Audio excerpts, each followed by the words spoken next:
Hundred Scenes of Awajima is probably going to end up being one of the sleeper hits of this spring 2026 anime season, but I will be your resident Awajima stan. And that is because I am a huge Takako Shimura fan. I already read volume 1 and I was very much looking forward to this anime. Hundred Scenes of Awajima takes place in Awajima, which is an institution where a lot of gifted girls attend, and it's also a boarding school. So something to note about this story is that you don't just follow a set of characters. It is an ensemble cast, and you also do jump around a lot between timelines. So you go from the present to someone else's past to someone else's past, and then you just kind of end up painting a much larger picture for all the characters as well as the school itself, because in a lot of ways Awajima, the school, is also a character in this story. Awajima is a very prestigious school, so a lot of the girls that end up attending the school grew up idolizing it to the point that that was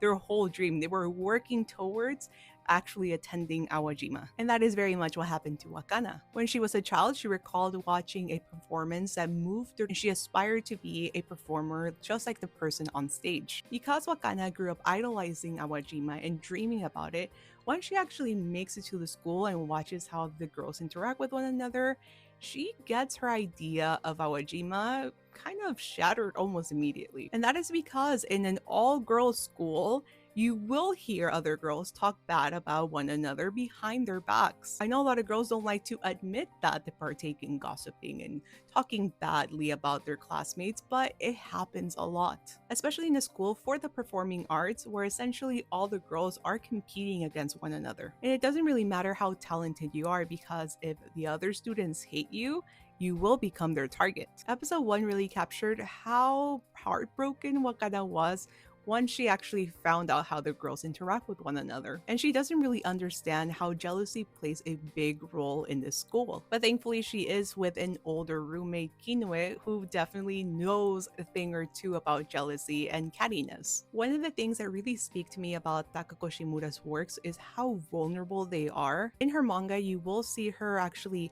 completely color in panel black, which they actually did translate that as like just silence. So you're just sitting there thinking about the words that the characters just said. I know a lot of people will be skipping this series since it is a drama, but if you're wanting a different portrayal of girlhood, something that is more realistic and raw and vulnerable, I feel like the series might capture a different side of girlhood that is normally not portrayed in anime or manga.